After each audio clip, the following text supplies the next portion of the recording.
But sometimes our biggest setbacks and our biggest hardships, buried underneath of the stress and the anxiety and the fear and the pain of those moments, are gold, are lessons. You're watching Young and Profiting Podcast on YouTube.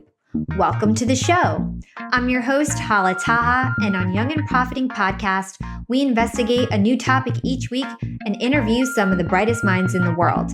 Before we get started, hit the subscribe button and don't forget to click the bell icon to be notified every time we drop a new video. Hey, Colin, welcome to Young and Profiting Podcast. Thanks for having me here. It's great to be here with you. I am very excited for this conversation. For those of you who don't know, Colin is one of the world's best endurance athletes. In fact, he is a 10-time world record-breaking explorer, and he became the first person in history to cross Antarctica in 2018 solo, unsupported, and unassisted. And in 2019, Colin, along with his team, successfully rowed a boat across the infamous Drake Passage, the most dangerous stretch of water. It's claimed the lives of 20,000 sailors and at least 800 shipwrecks. And he's a highly sought after public speaker. He's a New York Times bestselling author. And he just is about to release his new book at the time of this recording, The 12-Hour Walk, Invest One Day and Unlock Your Best Life, which we're going to get into pretty deeply in this interview. So Colin, we always like to start from the beginning. And before you became an entrepreneur, the mindset expert that you are and professional athlete, you spent your childhood exploring the mountains of the Pacific Northwest and cultivated a passion for adventure in the outdoors. So tell us about your upbringing and how your mother first instilled a growth mindset in you. Well, I came into this world in a somewhat untraditional way. My parents were young when they had me in the early 20s, but I was actually born at home on a hippie commune in Olympia, Washington, on a futon. And my mom invited like 30 of her friends over to like hang out and celebrate the birth. I think it was a bunch of hippies, hanging out on this organic farm, basically. And my mom played Bob Marley Redemption Song, for your listeners familiar with that song, on repeat throughout my birth. So a very untraditional way to enter the world. But it was it was a great way to grow up. We moved from Olympia, Washington when I was super young. So I grew up in Portland, Oregon, but still in the Pacific Northwest. And didn't have a lot of money when I was a kid, but big dreams. And, certainly, with the things I've achieved in my life now, people ask my mom, don't you get worried? He walks across Antarctica by himself. He's climbed Everest twice. You must be worried as a mother. And she kind of always smiles with this coy smile saying like, well, careful what you wish for when you, tell their kid from day one, they can achieve anything they set their mind to. And then in the context of entrepreneurship, actually is interesting in my childhood is when I was about 13 years old, my parents were involved in the health food, kind of natural foods movement. And this is like in the late 80s, early 90s, before the words like sustainable and organic and things like that were commonplace. Like they were like part of this kind of hippie counterculture, bringing that into the more of the mainstream. And they worked at grocery stores, from store clerks, et cetera. And then when I was a young teenager, they decided to open their own store, which ultimately, to this day, was a very successful chain of natural foods grocery stores in the Pacific Northwest called New Seasons Market. They didn't have any of that success when I was a kid, but what I did have when I was a kid was a front door seat to like entrepreneurship 101. Like my dinner table conversation when I was 13, 14, was my parents like, looking at this sales forecast, should we do this marketing plan? Like a bootstrap business born out of our kitchen table. And so that definitely throughout my life and the, entrepreneurial success I've had over time from being a founder to an exited founder, et cetera, is definitely a result of that observation as a kid. I love that. What a wild and different and unique upbringing. No wonder you're so much different than most of us. We were just talking offline and you've never really had a real job. You had a real job for like 6 months. We'll get into that, but you've just led such a unique journey. So let's talk about something that you talk about in your first book. You talk about impossible first. We just kind of mentioned how you had this unique mindset. And you actually completed the world's first solo, unsupported, completely human-powered crossing of Antarctica. It was pretty much what people thought was an impossible feat. And you say you only achieved this impossible feat because you had a possible mindset. So I think we've all heard of growth mindset before. That's something that's common. But a possible mindset, for my listeners, I think is something new. And we're going to go deeper on this later on in the interview. But for now, what is a possible mindset? I think you've coined that phrase. What does that mean to you? Yeah, so it's literally how like you said, my book that came out a few years ago about my solo Antarctic crossing called "The Impossible First." And I'll tell a little bit more about that. But this phrase, a possible mindset, it's actually the first page of my new book, The 12-Hour Walk, and it's something that I have a prescription to basically in one day. I think you can shift from a mindset of limiting beliefs to a mindset of a possible mindset. The way I define that is a possible mindset is an empowered way of thinking that unlocks a life of limitless possibilities. And to be clear, I'm a big fan of Carol Dweck. I'm a big fan of growth mindset. Growth mindset is a core component of possible mindset. Possible mindset is just a little bit further encompassing. It also encompasses intuition. It encompasses the way you nurture and cultivate community around you, etc. But the entire book, my new book, The 12-Hour Walk, is really how we all have this power inside of us to unlock limitless possibilities. But the name of my other book, The Impossible First, as well as my actual project when I was crossing Antarctica, I named it that. I literally called my project The Impossible First. I was attempting to do something that no one in history had ever done before. People had tried it before me. Very tragically, people had literally died trying this project.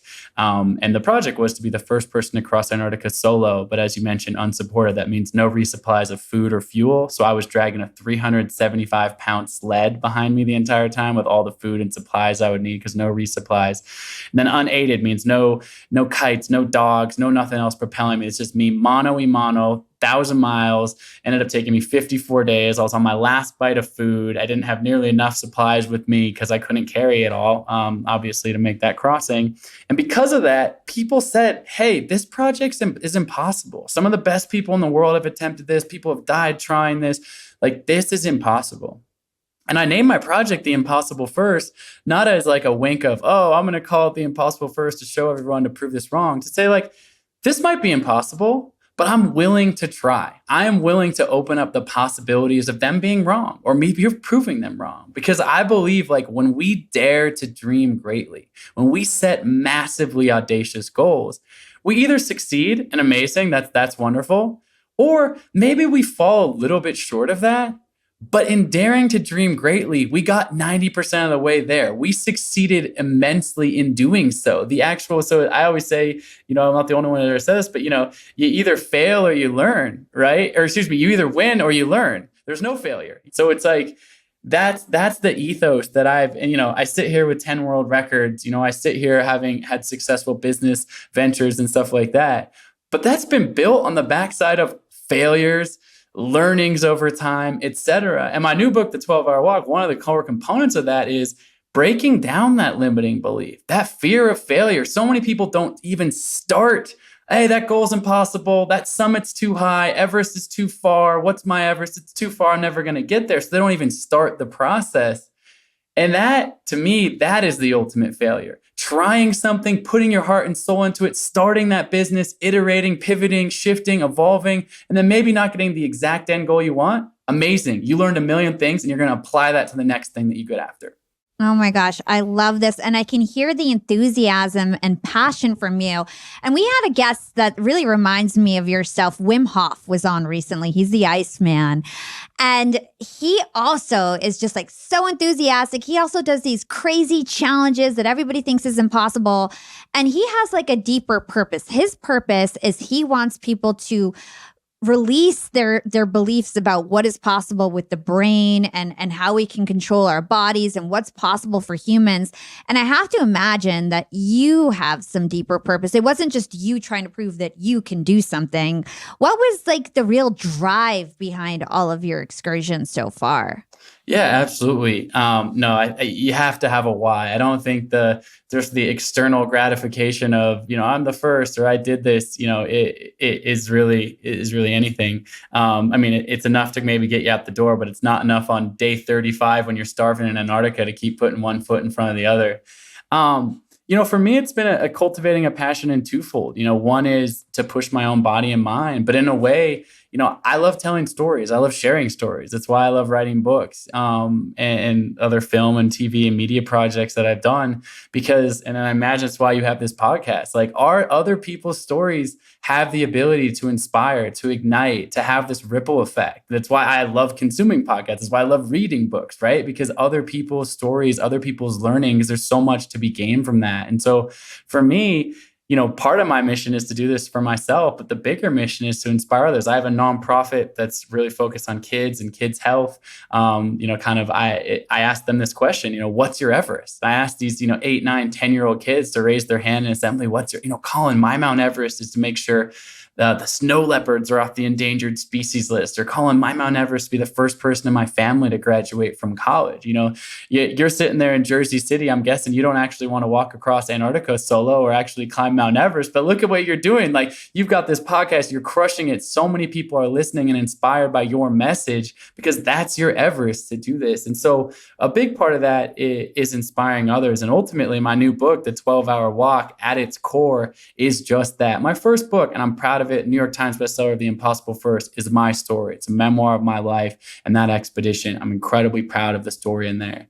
But in the 12-Hour Walk, I share these adventure stories. I share them edge of your seat, thrilling stories, but I also turn the narration back on the reader. I say, I'm not the hero of this story. You are the hero of this story. This book is written for you to unlock your best life. I'm going to share some learnings, some failures, some ups and downs through my life in a way that's going to ignite your brain, excite you. But it's about you overcoming the limiting beliefs. The limiting beliefs that many of us have. I don't have enough money. I don't have enough time. What if I fail? What if people criticize me? I break down all those limiting beliefs and show how you can actually shift to that possible mindset and begin to unlock your best life. And so that's definitely one of my deepest purposes and something that brings me great joy. That is exceptional. And your book is super actionable. I can't wait to get into the steps that we should take to take this 12-hour walk that's going to help us reduce and release our limiting beliefs. But let's talk about overcoming the impossible. We are on this topic. And from my understanding and from my research, I learned that you went through a really big setback in your 20s. You graduated from Yale. Super impressive. And before you went off on your career, you decided you'd take a backpack and your surfboard and explore the world. And you ended up traveling to Thailand, where you suffered a very severe injury that almost left you unable to walk again. In fact, the doctors put a limiting belief in your head. They said you probably are never going to walk normal again, and you were severely burned. And so I'd love to hear that story. I'd love to understand what mentally you were going through at the time and how you ended up moving forward, maybe learn more about your support system during that time and how you ended up competing in your first ever triathlon just 8 months later. Yeah. So, as you said, I just graduated from college. Didn't have a lot of money when I was a kid growing up. Actually painted houses every single summer to kind of, pay for books and things like that. But I said to myself, I always wanted to have an adventure. Like, I always wanted to travel a little bit, see a bit of the world. And I didn't have that opportunity when I was young, as a kid growing up. And so I said, I had this economics degree from Yale. I was a swimmer there. Most of my friends, I graduated from college 2006, are headed, off to Wall Street. This is pre-2008 credit crisis and financial meltdown. And that seemed like the way to be, big salary, secure future, all this sort of stuff. But there was something intuitively inside of me saying like, nah, like, do something else first. If you want to go back to that, you can, but do something else first. And so I had, again, shoestring budget, backpack, surfboard, eating peanut and butter and jelly sandwiches, hitchhiking through countries, sleeping on couches, meeting random people. But it was an incredible experience to be out in the world. I actually ultimately met my now wife in Fiji on the beginning of that trip. And the only reason I was in Fiji was because I bought the world's cheapest student ticket and that I was trying to get to New Zealand. They were like, well, there's a 10-day layover on your ticket in Fiji. Like, it was like, you have to stop here for this period of time. And I was like, all right, cool, I'll check that out. So, letting the fate kind of dictate a little bit. But as you said, I found myself in Thailand, many months into this adventure. And maybe because I was 22 and didn't have a fully formed prefrontal cortex, I'm not sure, but I saw some guys jumping a flaming jump rope, literally a kerosene-soaked jump rope, and I thought, gee, that looks like fun. So I jumped that rope, and in an instant, my life changed. It literally lit my body. They sprayed kerosene across my body, lit my body on fire to my neck. Survival mode kicked in when I needed it most. I jumped into the ocean to extinguish the flames, but not before about 25% of my body was severely burned. And I was in remote and rural Thailand. There was no ambulance ride. I had a moped ride down a dirt path to a run room nursing station, and I was on an island, so I couldn't, get to a big city or anything like that. I had eight surgeries over the next week. There was a cat running around my bed in the ICU. I mean, it was a bad place to be my God. for this circumstance. And The physical pain was immense, for sure. Wouldn't wish it on my worst enemy. But I will never forget the emotional pain of the moment. The doctor walks in, he looks me in the eyes and he says, "Hey, I hate to tell you this, but based on how badly your ligaments are burned, your ankles, your knees, etc., I don't think you're ever going to walk again normally. You're never going to regain full mobility and range of motion." And that was just devastating. I think that would be devastating for any person at any age.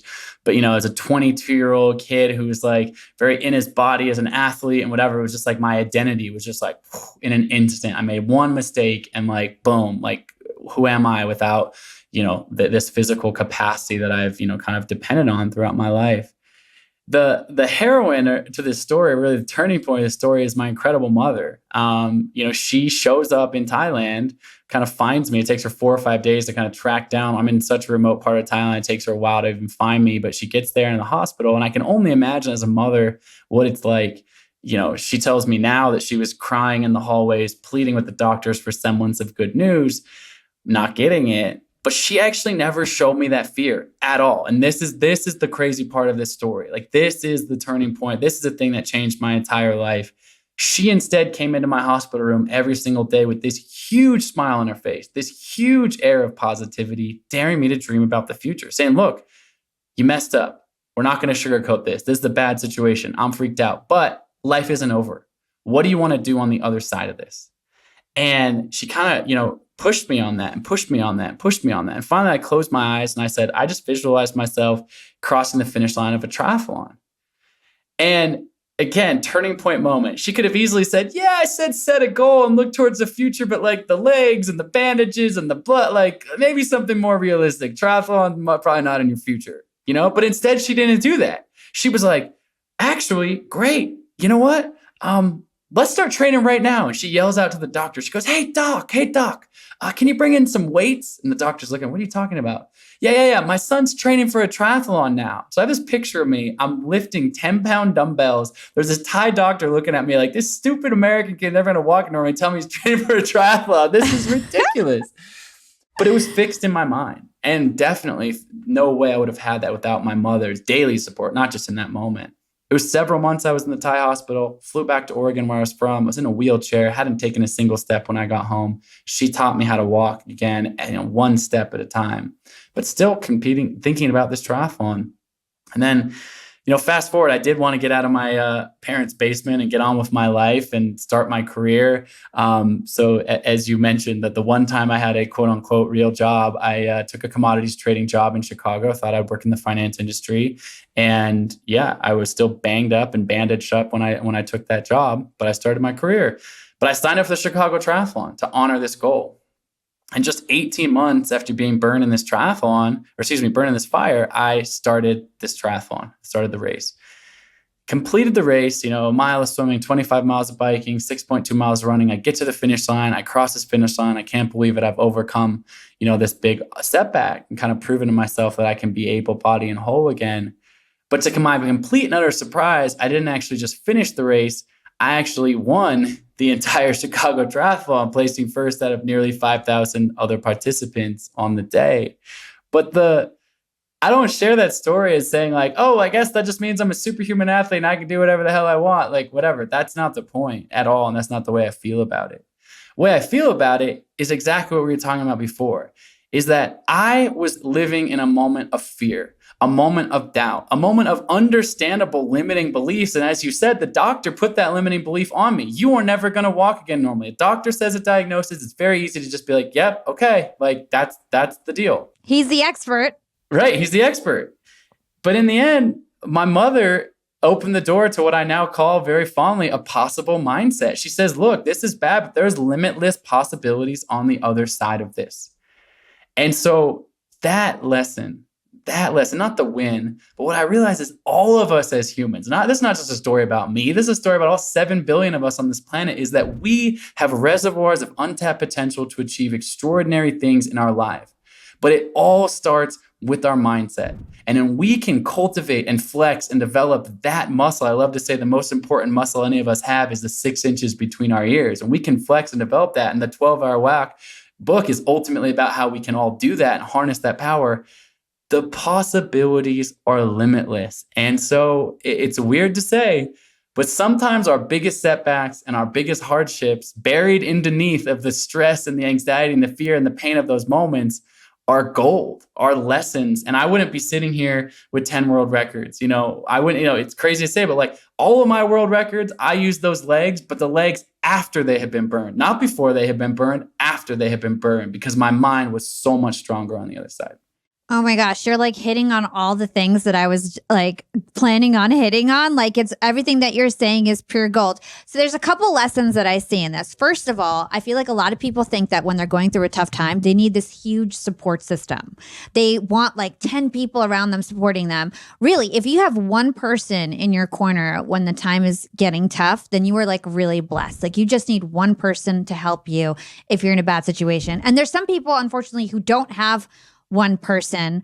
And what advice would you give to somebody if they didn't have somebody in their corner the way that you had your mom? Because I was thinking about this and I was going to say, if you have one person, but there's some people who don't have anyone to help them when the time gets tough. So what would you say to that? I'm blessed. My mother's amazing. I have an incredible wife as well who has been so supportive and has gotten me out of some tough spots. I've called her from the summit of Everest to the core of my tent in Antarctica crying and sobbing, and she's talked me off a cliff quite literally.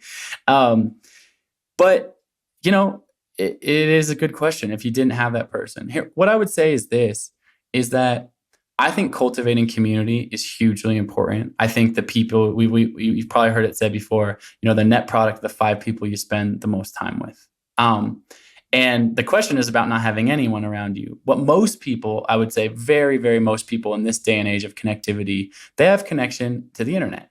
Right? They have connection to people that maybe they're sharing physical space with, but maybe they're famous or they're not actually talking to or having a dialogue with. I imagine most of your listeners have never sat down and actually talked to you, right? But here's the thing. The internet, social media, all this stuff can be extremely toxic. We all know this. We all know the person on your Instagram feed that triggers you, that makes you feel bad or whatever. But the opposite is also true, right? Podcasts, the internet, media, etc., can be the other thing, which is, so if you are actually in a place where you are so alone right now that you don't have a single person to support you, first of all, get rid of all those people on your social media feed that are continuing to make you feel bad. Right now, pull out your phone, unfollow. That will feel amazing. But then all of a sudden, fill up your brain with the access to, this podcast, Young and Profiting, you're listening to right now. There are people that are sharing wisdom, advice, etc. And so that one person in your corner can be somebody that maybe you haven't even met. I think about that as my, I have mentors in my life who have been dead 100 years, but I've read their books that, that they have profoundly impacted my life because their words are written down and have lasted the centuries or the decades. So that's what I would say to that person. I love that answer. Good answer, Colin. So the other big takeaway from this is that you used a big goal to get out of a rut. And I always do this. Every time I've ever failed in life, the way that I get out of being depressed, I've never had a bad health issue like that. But if I ever got like fired from a job or something like really devastating happened, the first thing I do is think of a new challenging project to basically distract myself with something positive, learning something positive, and just taking some positive action towards some new challenge. In my opinion, that is the best and fastest way to get out of a rut, is to focus on something new, which you did with the triathlon, right? And so I feel like those are all such great takeaways to your story. And you're just such an inspiring person. So let's get back into how you actually started making money doing this. Because like we just talked about, you only had a job for a handful of months, a real corporate job. And then you started taking on these challenges. You did one after the other. You started climbing mountains and Mount Everest and going through Drake's Passage and sailing.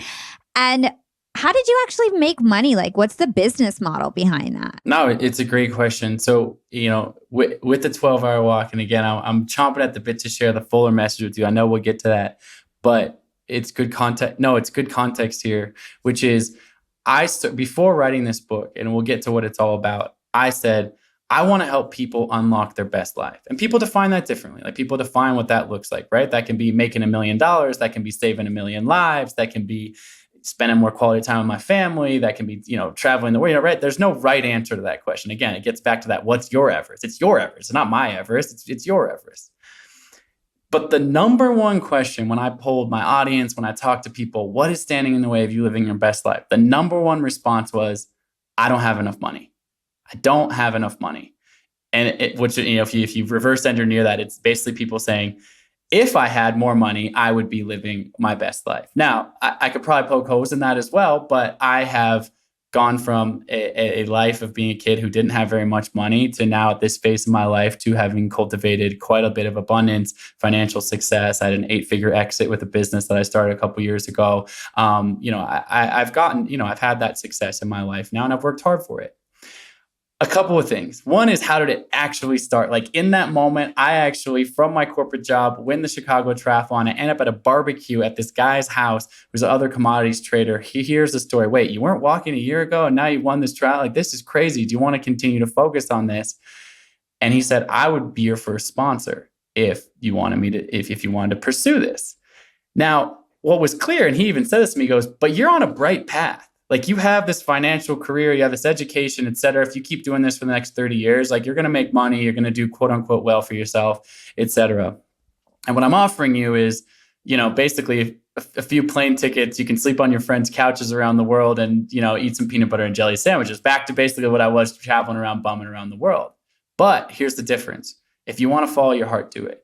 And I went and quit my job on Monday. I literally walked into my office and quit my job that day, not exactly knowing how the business plan would work in the long run, but trusting that instinct, trusting that gut. And I do get deeper into that in the book. Now, what that has turned into is I have figured out a way, and to me, this is what my best life looked like. This is not for everyone, right? Is how can I do the things that I love with a full heart, full of passion, and still create monetary success around that? Because I'm a big believer in economic solutions of things. I think I can have the most impact, and my nonprofit is thriving at its highest level when I am also taking care of myself financially, because then I have more energy, more freedom, more flexibility, et cetera, right? When I'm stuck in this mindset of scarcity, I can't have that impact, on the world. So look, it's been iterative, but I'll tell you one story from the beginning. And I think this kind of sums it up in sort of the mindset essence of this, which I think people can apply, which is 2014. So I raced triathlon for about 5 or 6 years professionally, 25 countries, 6 continents. I don't save any money, but it's just enough to get by. But I cultivate this passion for pushing my body, this curiosity, whatever. Then in the fall of 2014, I'm on a mountaintop and I've got a diamond ring in my pocket. And I asked my longtime girlfriend, now wife, to marry me. And it's 2014. We're in our, mid to late 20s at this point. And, again, I love this idea of a possible mindset. I love the idea to dream big. And so in this moment of this like turning point moment in our life, we kind of have this brainstorm on this mountaintop that says like, well, what do you want to do? Like, what do you want to do next? We're going to be together forever. Like, what do you want our life to be like? Family, let's just talk about it. So we have this super amazing brainstorm full of like all these high vibes. And I say, look, one of my childhood dreams has always been to climb Mount Everest. So I want to do that somehow. And I was like, in triathlon, I was like, I feel like I still want to push my body as an athlete, but maybe in a way that has larger impact on ourselves. And we get on this idea of there's this thing called the Explorers Grand Slam. So that's to climb the tallest mountain on each of the 7 continents, go to the North and South Pole. And that includes Mount Everest. And I say, what if I do that, but I set the world record for that? So instead, people usually do that over 10 years, but I was like, what if I do it nonstop over 4 months? One mountain, next mountain, et cetera. And with the media exposure of that, it'll allow us to have a platform around goals, around health and wellness. And we can start this nonprofit and hopefully inspire tons of kids and have all this impact. It's this amazing conversation. Then we get back, we come literally down from that mountain and go back to our 1-bedroom apartment in Portland, Oregon, at a time in our life where we have no abundance, mostly scarcity in this moment in our life.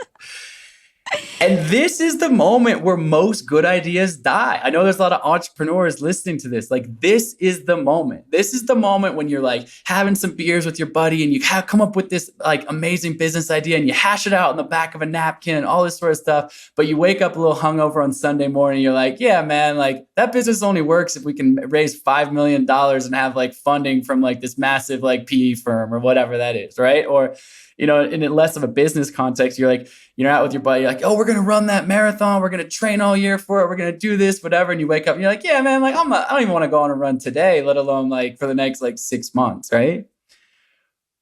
Jenna and I wake up in that moment quite literally and like, this project, it turns out we map it out on a little spreadsheet. Like it costs $500,000 straight up. That's not like making anything. That's to go to Everest. That's to like the North Pole, the South Pole, the logistics, the just kind of infrastructure around this project. It's going to cost about $500,000. We've got 10 grand to our name between the two of us at this point in our life. And like, that's it. So here is the lesson in this. There are two mindsets. One is a mindset of scarcity and one is a mindset of abundance, right? The scarcity mindset, similar to a fixed mindset in a different context, says, well, I have 10 grand and the thing I want to do costs 500 grand. I'm never going to be able to do this thing. And so therefore, I'm just not going to do it. We could have easily gone that way. But again, that possible mindset, which to me is a catch-all for all these different mindsets, but that says that mindset of abundance starts to go, wait a second. Okay, I've got 10 grand right now, but what else do I have? What else do I have in my favor? Okay, I've got the internet. I've got Google. I've got like a handful of friends that I can ask a few questions to. And it's a long story. Like for the next 18 months, Jenna and I knocked on every single door, told people, I'm climbing these mountains. Like, you haven't even climbed these mountains. It doesn't matter. I need $500,000, trying to find sponsor, trying to find funding, trying to find this. And here's what happened. 1,000 people said no to us. 1,000 people, quite literally. Now, it's getting to be 2 months before we're leaving for this thing. And we are still head up being like, we're doing this. We've raised like 30, 40 grand. We still got like several $100,000 to go. And I'm getting nervous. I'll be honest. We've been working on this for 1.5 years. We finally picked a date. Well, you got to leave on this departure date, whatever. I get invited. A friend of mine says, hey man, I know you're still trying to raise all that money and you're like well short. Just as a piece of inspiration, there's this woman that I want you to meet. And I said, great. At this point, I was willing to talk to anybody. I tried my pitch on 1,000 people and it kept failing. I was like, maybe I'm doing it wrong. So he invites me to this spin class. But he's like, I'm like, a spin class at an LA Fitness? Like, I'm a professional athlete. I'm not going to go to like a group fit. I'm like, my ego's getting better. I'm not going to go to group fitness class at like a LA Fit. What are you talking about? He's like, no, just come, man. And I'm like, fine, whatever. So I come to the spin class. I walk in, there's this woman, she's probably in her mid-50s. She's already hitting the spin bike hard. She's sweating. Like the class hasn't even started, but like she's hitting it hard. And he goes, oh, my friend Angela. He goes, hey, meet my friend Kathy Colin. And he goes, she was a world record holder. And she just laughed. She goes, oh my God, bringing that up like 1,000,000 years ago. And she's like, when I was 19, I set the world record in the 5K. This is literally 30 plus years ago for her in her life. And I was like, oh, that's cool. And she goes, Colin's trying to break a world record himself. Tell her about it. So it comes out of me. I said, look, trying to do this Explorers Grand Slam. I got this nonprofit. I want to inspire kids. And she's like, oh, cool. That's awesome. Like, good luck with that. Spin class starts. I'm sitting there on the spin bike going, what the hell am I doing here, man? Like, this is like, what the heck am I doing here? And I get done with the spin class. I'm about to leave, wiping myself down with the towel, whatever, wiping the bike down. And she goes, hey, Colin, I've been thinking about your thing. You come back over here. My husband loves this kind of stuff. You should tell him about it. And she waves over to this guy across the room. Guy, salt and pepper hair, walks over. Hi, how are you? I shake his hand. She goes, tell him. And again, I'm not pitching this guy nothing. I'm just like giving like the 30 seconds before I walk out of spin class. Give him the story. And he goes, wow, are you happen to be looking for sponsors for this? And I'm obviously, my ears perk up. I'm like, well, indeed I am. He goes, yeah, I think the company that I work for might actually be interested in something like this. And so I go, what company do you work for? And he goes, I work for Nike. And I'm in Portland, Oregon. That's like the dream of all dreams. I think it's for most people on earth, but I'm like in Portland. That's where the Nike World headquarters are. Like, that's like the dream of all dreams sponsorship, I think, for any like athlete or whatever, right? And I'm like, oh my God, great. 8 months before this, Jen and I had actually spent the $10,000, all the money we had to build a website. That was our plan. We said, we at least have to have a good enough website. Let's spend all of our money on it, because if we're going to try to raise this money, someone at some point is going to ask to see our website and it's going to have to look good. He literally says word for word to me. He goes, do you have a website or something? You should email it to me on Monday. And I'm like, yes, I do have a website. Can I get your contact information? He goes, yeah, no problem. He grabs Russell Swiss Jamaica. Let me get a card for you. Pulls out a business card, hands it to me. I look down. Mark Parker, CEO, Nike. Oh my God. I have chills. I was just like, oh my God. Now, what is the moral of the story? Is the moral of the story, yeah, you just got super lucky. Like, good job. You met the freaking CEO of Nike in a spin class. I would argue that that is not the truth. My mom said to me, and I love this line, she goes, luck comes to those who are prepared. Luck comes to those who are prepared. The scarcity mindset 18 months earlier said, don't even try this for a day. The abundance mindset says, keep pushing, keep finding a way, keep knocking on the door, right? And we talked before, you either succeed or you learn. Well, you could have said the 1,000 people that said no to me before that, I failed 1,000 times. But guess what? Every single one of those times, maybe my pitch got a little bit better. Maybe my confidence got a little bit more sharp. Maybe the way I articulated my idea was just a little more polished. So that when the person who could quite literally change the fortune of my life was standing in front of me, it came out with authenticity and passion and right place, right time. But the essence of that is that abundance mindset. And the book actually breaks down even more specific steps is, to your point, you set that big goal to get out of the rut. But then to actually get out of the rut, you have to keep chipping away at that goal every single day. The scarcity mindset says, yo, you've got 10 grand. You're never going to make 500 grand to do this thing. The abundance mindset says, build a website with your 10 grand and then go knock on a bunch of people's doors, quite literally and figuratively. And you know what? The universe might just conspire to make your dreams come true. And so it's a much longer answer to you probably expected. And there's an even longer answer to how I've built all the pieces of business over time. But it's from that mindset. And that's what any single person walking this planet can apply. That's for sure. Oh my gosh, I'm so thankful that you shared that story. I feel like that's a story that everybody needed to hear. And I love that, you showed up. That's also part of the battle when you're trying to accomplish a goal. You need to show up. You can't expect things to fall in your lap. You went to that spin class, even though, it wasn't the most exciting thing to you, but your friend said, hey, there might be a little opportunity for you here. And you went out and you took it and you did your best, and it led you on to this extraordinary life that you guys have. So what a great story. So let's move on, fast forward to 2019. In between all that, you've had lots of crazy excursions. You've written all about it. People can look it up. But let's fast forward to 2019. And at that point, you attempted the world's first completely human-powered ocean row across of Drake's Passage. And a year later, COVID hit, and that really made all of your adventures come to a halt. And during the pandemic, you decided that you were going to do something. You were going to take a 12-hour walk. So let's talk about that. Why did you think about taking a 12-hour walk? What inspired you to write your new book? And, why did you take such a long ass walk there, Colin? Why did you take a long walk? And why am I inviting every person listening to this to take their own 12-hour walk? Well, look, I got to go back in time a tiny bit, which is just to set a context, which is when I was walking across Antarctica for 54 days, 12 hours was my daily cadence. And there's a reason to that. Mostly because if I walked any less, I was quite literally going to run out of food. So I was burning 10,000 calories a day, and I was eating anywhere between 5,000 to 7,000 a day, which means I was on a 3,000+ calorie deficit from day one. By the end, I was a bag of bones, ribs sticking out, hips protruding, frostbite on my face. You look at my Instagram, you see pictures, there's like black tape on my face. It was so brutal. Minus 40 degrees, minus 80 wind chill regularly. But if I took even one day off, I had no hope of making it to the other side. So no matter how bad the weather, how bad rough the condition, I walked for 12 hours. Now, in that time, at some points, this felt like a terrible idea. But I also, before I left, I decided to delete all my music, all my podcasts, all my content, whatever, to actually spend the time alone in Antarctica in deep silence. Because I thought if I try to distract my brain, it might work for a while. But the ultimate depth of this experience was going to come from tapping into basically a flow state, this walking meditation of sorts. Now, there was many times when I thought, now that was the worst idea ever. I would love a podcast right now with somebody to talk to me, because being alone for 54 days in Antarctica, this place that's trying to kill you every minute, is a deep place to go in your mind.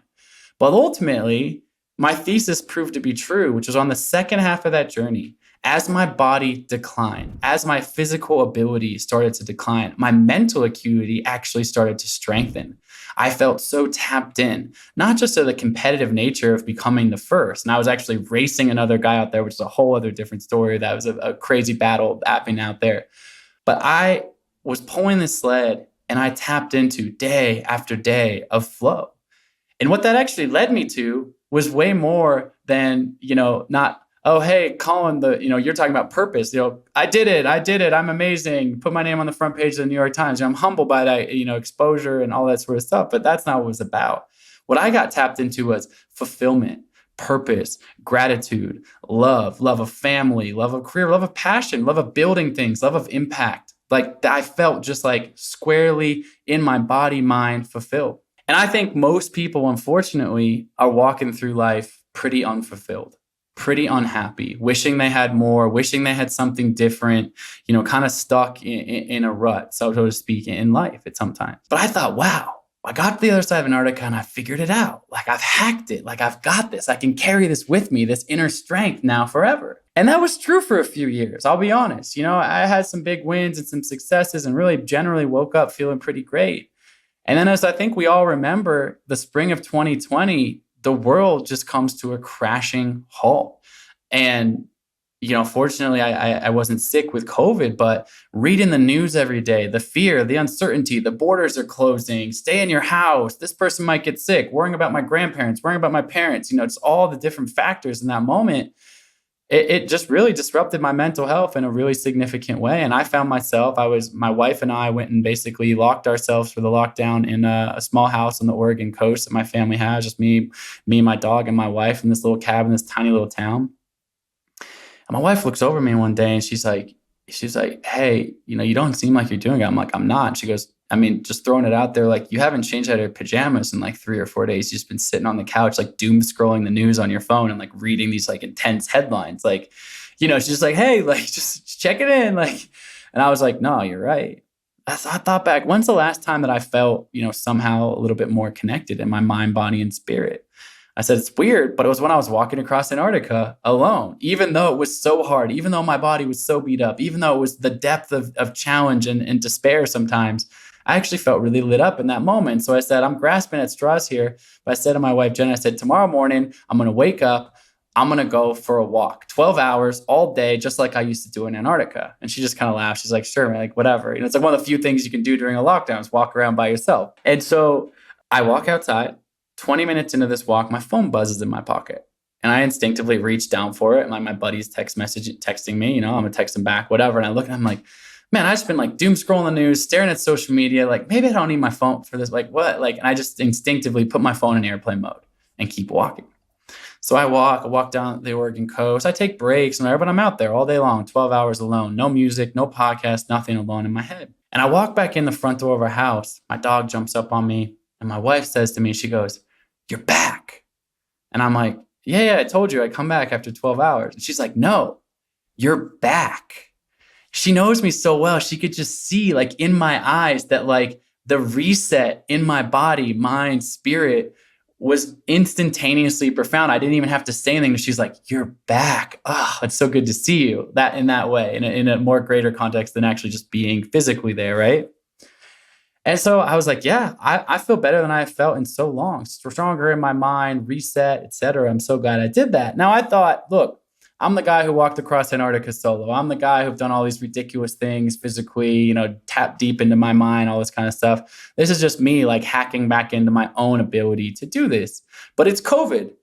And so all my friends and family members are calling me. They're having tough times. We're Zoom calling, we're FaceTime, and everyone's like not doing well. Different people from different backgrounds. And I started telling people about this. I said, hey, look, I just did this thing.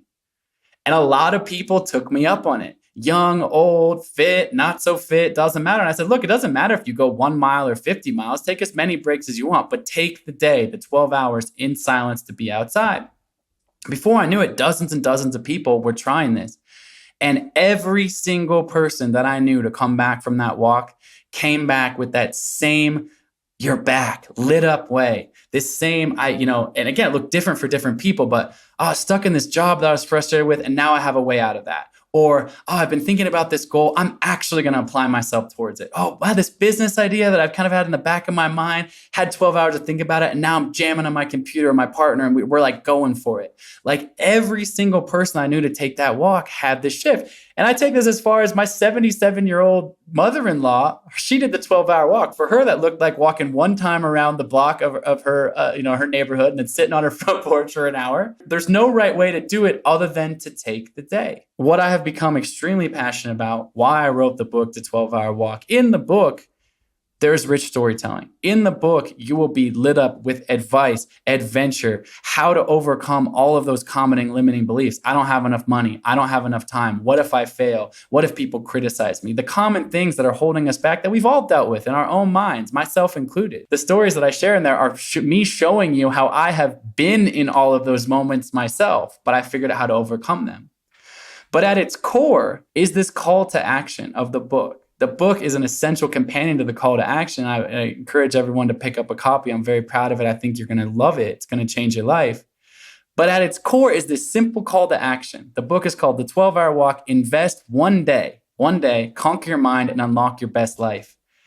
Because I have found by literally putting a date on your calendar, stepping out front your door, taking this 12-hour walk, again, as many breaks as you want. If you're in a big city, it doesn't matter. Ambient city noise doesn't negate your silence. This is your silence. This is your commitment to not listen to music and podcasts and listen to your own thoughts during this time. I have seen people shift radically from a mindset of limiting beliefs, a mindset of things that are holding back on the other side of this walk by taking this moment to check in with yourself in this deep way. It is incredibly profound, and I'm just passionate about sharing it. I say my next Everest is inspire 10 million people to take this walk. And it's not because I don't get $1 for every person that takes the walk. This is free out your front door, wherever you live. But this is a powerful prescription, and I'm so excited to share it with the world.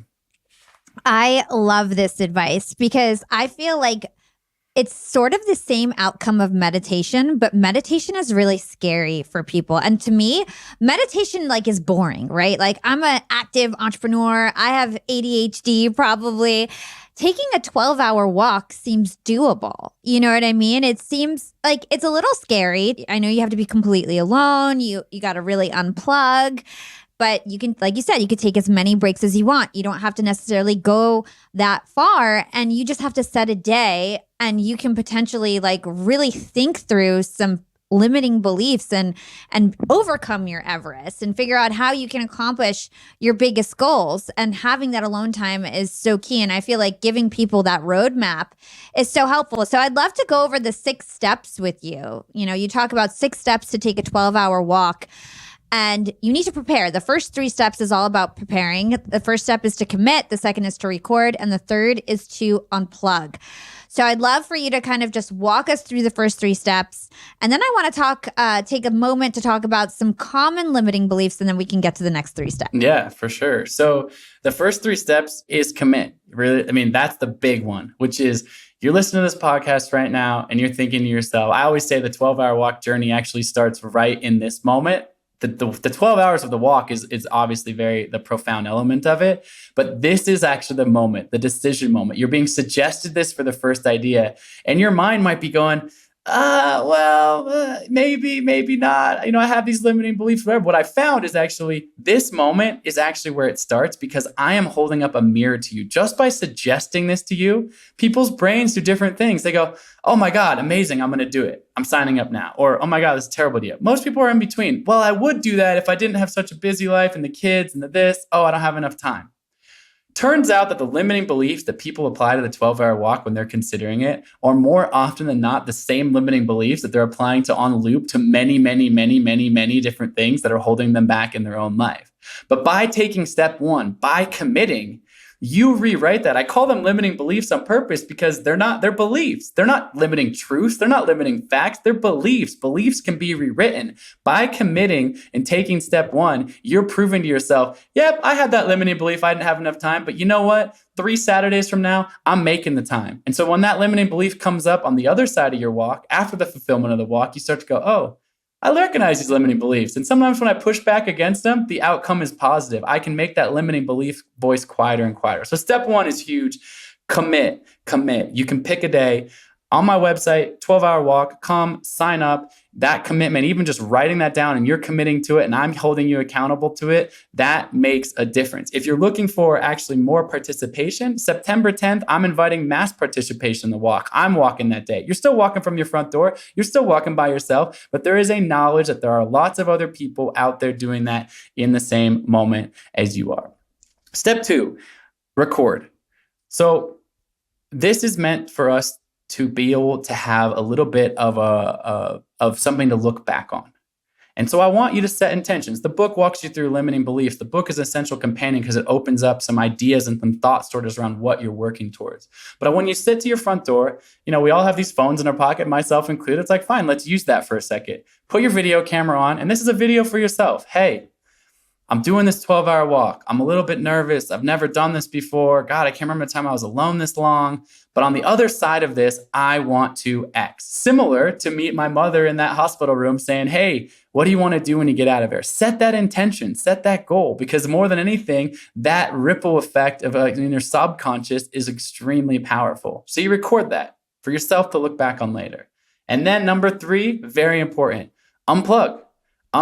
You put your phone on airplane mode. Now, I have actually, funny enough, created an app for the 12-hour walk. So you think that's hilarious. This whole thing's about unplugging and not having your phone. Why would somebody create a app for this? Well, here's why.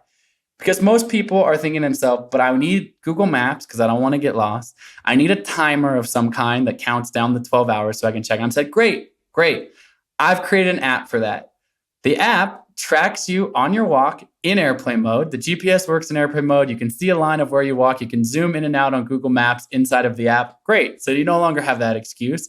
And it also has a clock. So I have created an app. You download, you unplug, you put it in airplane mode, you hit start, it starts tracking you. You shouldn't need to look at anything else. You don't have to check it on your social media that day. You don't need to take your phone out of airplane mode. But the unplugging nature is really phone in airplane mode, put this tracking on just so you know where you're walking, and then you begin. I love that. So part of this whole 12-hour walk is to think of your Everest first, right? So I'd love to take a moment to, we've mentioned it a few times. What is an Everest exactly? Like, how do you define that? To me, I define that as a big goal, And again, I use that terminology. One, I'm an adventure explorer and I've climbed Everest twice, but it's because my childhood dream was literally to climb Mount Everest. And so I'm like, that was mine, but I don't expect that to be most other people's. I expect you to want to go freeze your butt off in the middle of Antarctica by yourself. That's probably not your hope, dream, or goal of any kind. But what is your Everest? What is that goal?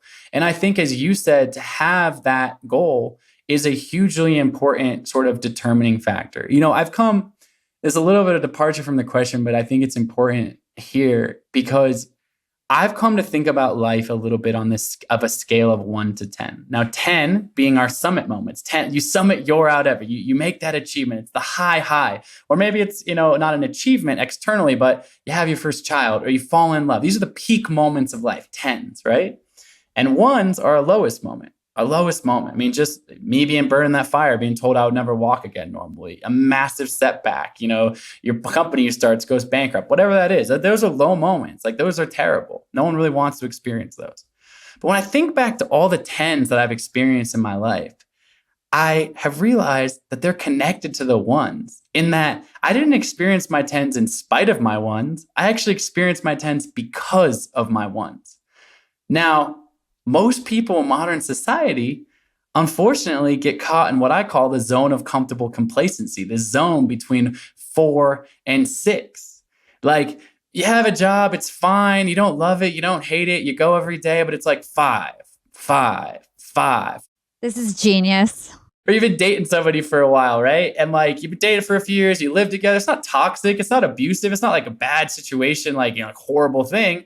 But you're just kind of coexisting. You're cohabitating. It's like 5. I have found that people live in this zone of comfortable complacency from 4 to 6 because they are so worried about experiencing a 1. They're hedging so hard against not experiencing any of the low moments of life that they actually, what ends up happening is you take off the table the 10s. You take off the table the 10s. You have to be willing to experience some of the 1s to actually experience the 10s. People ask me all the time, Colin, you've done all this dangerous, high-risk stuff. Aren't you afraid of dying? I'm like, look, the last thing I want to do in the world is die. I visualize myself as an old man with my wife, with grandkids surrounding that. I know that that's going to be the end of my life. But I'll tell you what I'm more afraid of than dying. I'm afraid of not fully living. And a life lived only in that zone of comfortable complacency, that is the biggest fear of all. So when people think about, again, to your initial question about what's your Everest, it's what's your Everest? What scares you a little bit? What might be hard some of the time, right?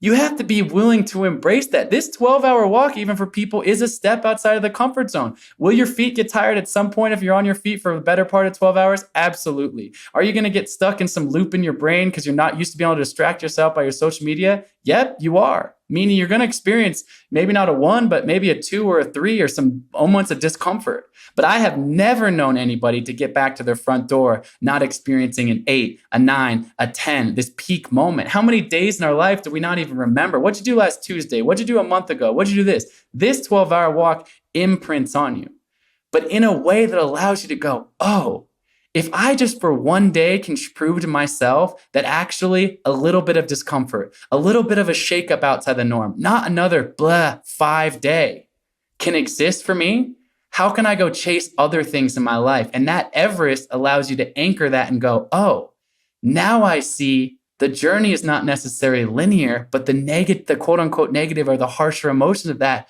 are actually a pathway. The ones are opening up the door to the tens. I have to say that was like maybe one of my favorite 5 minutes of this podcast ever. Like that was so good, Colin. That was so freaking good. So, Colin, I want to go through a couple of these limiting beliefs in sort of a quick fire way. You went through the first one that I wanted to go through, which is being uncomfortable, and you said that beautifully. So, another common limiting belief that people have is that they don't know what to do. Right? They don't know where to go next. They don't know what actions to take. What is your guidance for people who don't know what to do next? So one of the things, and again, I said before, I'm a passionate Carol Dweck devotee, the woman who originated the concept of growth mindset. But where the possible mindset to me encompasses both growth mindset and some other elements, and something that she doesn't talk about is intuition, this inner voice, this inner knowing. Now, I'll leave it to you because I know we're limited time here to actually buy the book, read the book, this entire chapter. But it's a chapter about me being on a mountain in K2 and experiencing some significant tragedy where intuition actually quite literally in this instance saved my life. And I know this is rapid fire, so I'll be concise here. The fact of the matter is what I've realized in many, many big decisions in life is you actually do know. You do know. You do know the answer. And look, I'm a very analytical guy myself. I've found myself, making the pros and cons list a million miles long or the logicking through something or whatever. It can be useful at times. But here's the thing. I give a couple examples. Say you just got offered a job on the other side of the country. Big job, more pay, all this kind of stuff. But you got kids. You got a 10-year-old and a 12-year-old. And they're like ingrained in sports and community and whatever. And moving across country at this phase of their life is going to be disruptive. I do not have the answer for you what that is. And you could make a million pros and cons. But I bet if you actually listen to your intuition, you know the answer to that question. Or no, here's another one. You're lying in bed late at night. You've been dating the same person for however many years. And you're thinking, well, I'm 30 years old. We've been together for 4 years. Like, should I go buy a diamond ring and like make this official, put a ring on it, whatever? Like the answer might be a resounding, yes, this is my person, whatever. Or it might not be that. But here's the thing. You actually know the answer. You literally already know the answer. You don't have to make the pros and cons list. So the 12-hour walk, one of the beauties of the 12-hour walk, and specifically around this limiting belief, is you can distract yourself. You can make a million to-dos lists and pros and cons and kick a decision down the curb. Go spend 12 hours by yourself when you have a big decision that you think you're going to weigh. I'll tell you the voice that gets loud, your intuitive voice, your gut. And when you can tune into that, what I say, when you know, you already know. And that, the stillness that we don't allow ourselves too often in this modern society, that stillness allows that intuitive voice, a voice that quite literally saved my life in the mountains and has guided me in all sorts of other decisions I made. When you know, and that's it. Act on it. So true. Okay, one more last limiting belief. And this one is my favorite excuse. I hear this excuse all the time, and that's I don't have the time. This is one that I feel like people really just limit everything because they just act like they have no time. Talk to us about that. It's the most common one. It's definitely the most common one that applies to the 12-hour walk. And my publisher hates it when I say this because it's like bad grammar or whatever. And I'm like, you don't have the time? You don't not have the time. Meaning like, like for the important things in your life, you make the time. And here's the thing. I tell people this, be like, I don't have enough time for the 12-hour walk. And I'm like, okay, cool. Yeah, got it. So like, just random other question. We're not talking about a 12-hour walk anymore. Have you seen Game of Thrones? Oh man, love Game of Thrones. So good. Like, that last episode though was about, I was like, okay, so you have watched 71 hours of Game of Thrones and you're telling me you don't have the time? Or like, our phones do this now, right? They track our, you can see how long I've been on social media. Look, I'm not like, I'm on social media. I love social media. It's a great tool. Like I waste my time sometimes, whatever. But I never find myself the excuse I don't have the time. What it is I'm not prioritizing my time. I'm not prioritizing my time effectively. And I'll go one step further when it comes to self-care. Ultimately, the 12-hour walk is an investment in yourself. One of the most common ones, particularly with people with kids or kids and a busy job, etc. I don't have enough time because I've got this busy job that's important for me to support my family. And then on the weekends, I got to be at my kids' soccer games, the ballet recital, the this, the that, whatever. And what they're saying is they're actually saying something with high integrity. I don't have this time for myself because my priority is showing up for my family, my community, being there for others, which is highly admirable. But here's the catch-22 in that, is that you get tired, you get worn down, you snap on your kid, you show up tired to the office, you're not as creative with whatever project you're working on because you didn't take any time for yourself. We have this myth in our culture that self-care is somehow selfish. But I rewrite that in the book and I say self-care is selfless, meaning the 12-hour walk is one day. It is one day. If that makes you a better parent and a more present parent for the next 10 years, that was a worthwhile investment. The one soccer game you missed this weekend, kind of a bummer in the short run. But the fact that you show up for your kids in an even more connected, present way for the next decade because of taking that time, because of taking that self-care, that is 100% worth it. So look, time is finite. We get to choose how to use it. Do a time audit. Look at what you are wasting your time on, what's not in priority. You do have the time, and investing that time, some of that time in yourself to better yourself has a ripple and exponentially positive effect on all of the other things that you're doing. I am like going to echo your sentiments there. I totally agree. We all have the same 168 hours a week. I always say this. And I honestly built $1 million business, built this podcast because I stopped watching TV for like 4 or 5 years. Like, that's it. It's like that unlocked all the time I needed, right? And so you can do it too. All right. So let's get to the last 3 steps. This is where we actually take action. It's the walk and rest and reflect. You hit on these a little bit, but let's get a little bit more detail and then we're going to close out the interview. And for the walk part, Colin, I want to understand, like, what do we actually need to think about during this walk? So again, probably not in the time we have. That's why there is a book. That's why this isn't a tweet. Of course. That's why it's not a tweet. That's why it's not a blog post. I will say this. The book reads quick. It's meant to be exciting and page turning. A lot of people have read it in a day or two. So it's not like some insane, it's not a 1,000-page atlas shrugged or something like this to, slog through. But it does lay out that. It gives you a framework to be thinking about these things. So, part of that answer is in read the book.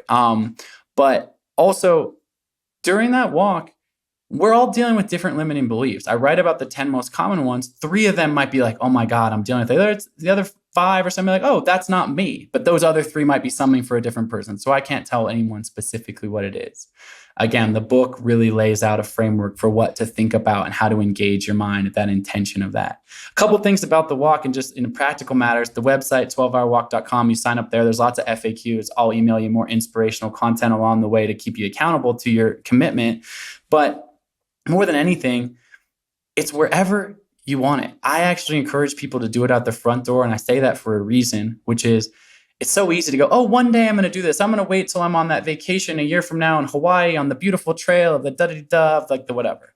Well, does 2 things. One, that just kicks down the curb, and you might never get to it. But more than anything, what it does is it puts the walk, this moment, as is separate from the rest of your life. When you walk out your front door, this experience imprints on your day-to-day life. Meaning when you're driving to work the following day or the following week, you get to an intersection, you go, oh, I was here on hour 3 and I was thinking about this. And it brings you right back into that headspace, into that possible mindset. And so it imprints on your day-to-day life. So I encourage people to do it from their front door. A common question is, and I answered it before, city noise, street noise, people walking past you, totally fine. Can you stop off and go pee at a gas station or a deli or something like that? Yes, use common sense. Don't talk to people for 20 minutes inside the store. You can go in and out without really having deep interaction. And that's the 12-hour walk.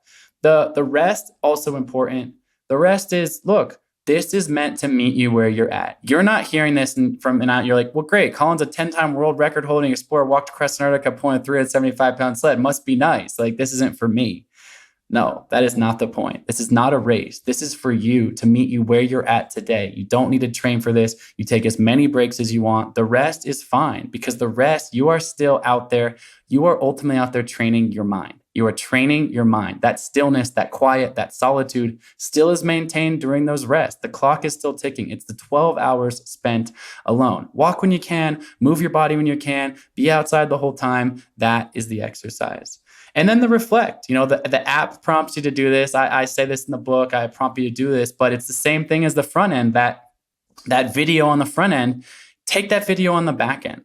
And if the next day you want to share it on social media, whatever, like, that's your own prerogative, but that's not why I'm asking you to record the video. I'm asking you to record the video because I want you in your purest, most vulnerable, a little bit tired, sweaty, maybe a little dehydrated from a long day moment to reflect on how you're feeling. So a day from now, a week from now, a month from now, you can go back to that and remind yourself, right, I had this breakthrough. This happened for me. I actually did this. I accomplished this. It's a touchstone for you to mark that in time. And again, if people want to journal or write or any of that stuff, that's great as well. But I find, we're just talk. And some people shared their videos with me, which I love seeing. And it's just amazing. I mean, people are emotionally cracked open. People are that presence, that flow state that I described in Antarctica. People are there on the front steps of their porch, and their family witnesses, and it's a beautiful thing. So to be able to have that moment to reflect on, as life catches up with you and you want to go back to that and go, oh, right, there I am. That's me at my truest, purest version of myself. I want to remember what that feels like, and so that I can continue to apply that moving forward. Yeah. And I personally think the concept of the 12-hour walk is brilliant. I feel like it's actionable. It's something that almost anybody can do, right? And we're going to stick all the links in the show notes for your app, for your book. And I can highly recommend the book. It was a great read, super fast read, like you said, and very entertaining. So I hope everybody goes and gets the book. And Colin, we're going to close out the interview. I ask a couple questions at the end of the show, and we do something fun at the end of the year. So the first question is, what is one actionable thing that our young and profiters can do today to be more profiting tomorrow? I mean, is it shameful to say, do the 12-hour walk? Do the 12-hour walk. Do the 12-hour walk. That is actionable, and that will make you more profiting. I love that. And what is your secret to profiting in life? Staying connected to purpose. And for me, that has been remembering the most important thing, which is the love of my life, my wife, my community. It all starts there. And I've been able to build abundance and profit financially in other ways because of that. But every time I forget that, all the rest of it doesn't matter. And where can our listeners learn more about you and everything that you do? Hang out with me on Instagram at Colin O'Brady. Follow me there. 12hourwalk.com's got everything about the walk. Sign up for the walk. We'll stay in touch with you that way. Download the 12-Hour Walk app, and then my website at Colin O'Brady. It's got all the things about my speaking and other things about my career. So come hang out. Come say hi. Awesome. Well, Colin, thank you so much. I've been smiling ear to ear in this interview. It's been so inspiring and motivational, and I think my listeners are going to love it.